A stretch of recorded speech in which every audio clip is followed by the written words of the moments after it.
Hello Yakub, আব্বা বলেন। সত্যি করে কত বাপ? মিলির সাথে কি তোর কোনো ভাব ভালোবাসা আছে? না আব্বা, আসলে হয়েছে কি মানে আমি ওই যে না মানে আব্বা ইয়ে করতে হবে না। আগে বললে তো চামেলিকে আনতাম না সাথে। যত টেনশন চামেলিকে নিয়ে রাখি।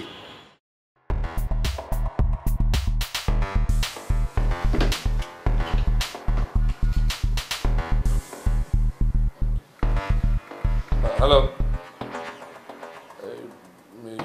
নজরুল, আমার রুমিটা আয় তো। ও হাতের কাজটা সেরে আসতেছি। আরে বাবার এই কাজটা পরে সারা যাবে, এখন আসতে বলছে, এখন আয়।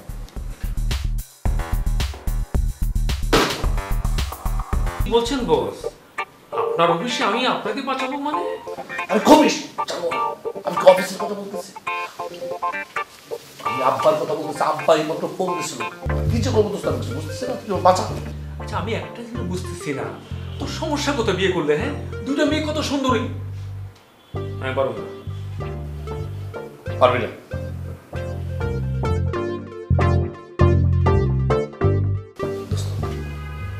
শেষবারের মতো আমার বাসা, আমার তো অনেক বাচ্চা আছে। তোর আমি একটা কথা বল, কি? তোর বাসায় থেকে আমি দুইটা বিয়ে করছি না, একটা বউ তো রাখতে পারিনি। আচ্ছা সেটা গেল, বিনিময়ে তুই খালি আমার একটা চাকরি দিছস, তাও তোর নিচের পোস্টে। আচ্ছা ঠিক আছে, তুই আমার এই কাজটা করে দে। এইবারে আমি তোর বড় স্যারের কাছে বইলা প্রমোশনের ব্যবস্থা করবো, ঠিক আছে? ও, আর তার বিনিময়ে তুমি আমারে কি করবা? দুইটা আগুন নিয়ে আমার খেলতে হবে না? ওটা আমি পারবো না। দোস্ত প্লিজ, No? প্লিজ এইভাবে চল। পারবো না, আমি এবার চাচার পক্ষে, তোর পক্ষে না।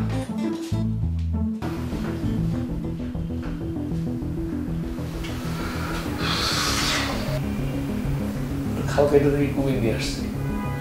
কেন আমি মেয়ের বলতে গেলাম যে আব্বার সাথে যে কথা বলো, এই আব্বার সাথে যে কথা বলতে গিয়ে মেয়ে তো ব্যাস লাগিয়ে বলেছি।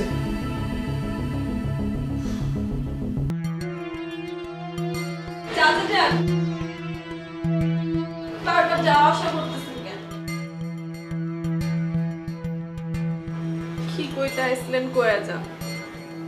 তুই তো ওইদিকে ফিরে কাঁদতেছিলি, আমি এই সিটার পেলি কেমনি? চোখ নাক আর মুখ দিয়ে কান্দতেছিলাম, কান দিয়ে আপনার পায়ের আওয়াজ শুনছি। অহন কন কি কইবেন? তুই আমার মাফ করে দে রে মা। আমি আপনারা মাফ করুম না। চাচা আপনি কন, আমি যদি এখন বিয়া না করে বাড়িতে ফেরত যাই, আমি কি মুখ দেখাইতে পারবো কাউরে? চাচা আমি জানি না, ইয়াকুব ভাই না হোক, একটা পাত্র খুঁজেন আপনি আমার জন্য, একটা হইলেই হয়। আমি তো আসছি বিয়েই করতে, তাই না?